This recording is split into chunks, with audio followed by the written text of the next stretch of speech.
Okay, people still at the scary house where there was a murder. But that's not the point here. First, what are we talking about? Well, papers, assignments, etc.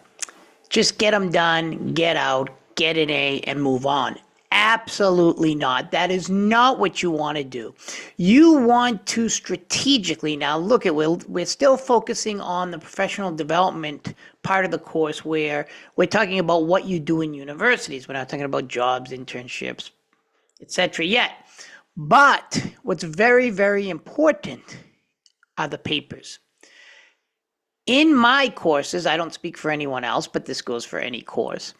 Think about doing a paper that you can weave into an interview. You can weave into your resume. You can weave into a personal statement. So you want to go to law school, for example, do a paper like, I do research methods on interpretive methods or a comparative case study or something like that on cases of law, right? Why was Casey Anthony, who allegedly killed her daughter, let go, that is, acquitted, but at the same time, say, Jodi Arias was caught red-handed and now is in prison? Do something that has to do with law. What about that Luigi guy who killed the CEO of United Healthcare? Why did people not stand to a certain degree against that? Karen Reed case. Oh, but going back to the Luigi case, a lot of people I'm not saying they supported it, but had sympathy for him. Why?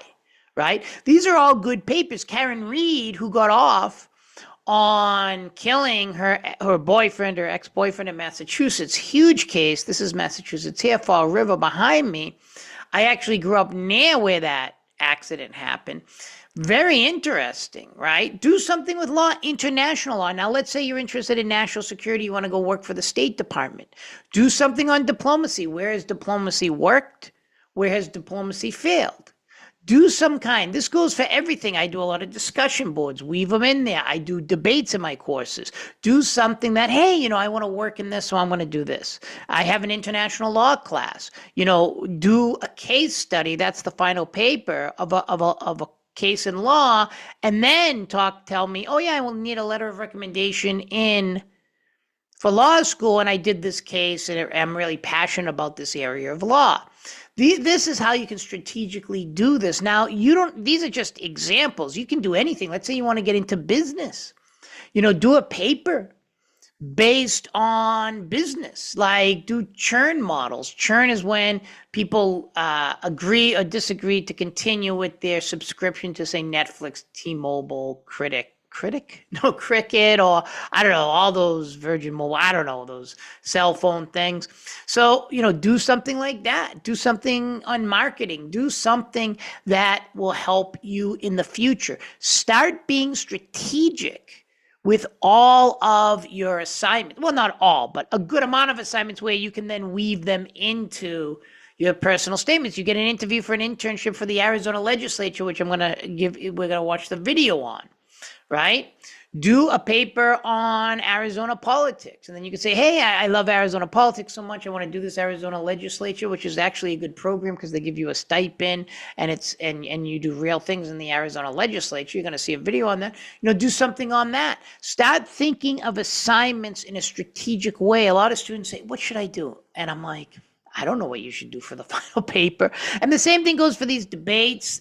I do debates in my courses or any kind of assignment for any course. And start thinking, maybe you can use a paper as a sample paper. That's why I used to give 12 pages. Now I only give like 5 pages because all of the sample papers, just keep it at 5. So basically start thinking, I want to go to law school, I want to go to graduate school, I want an internship, etc.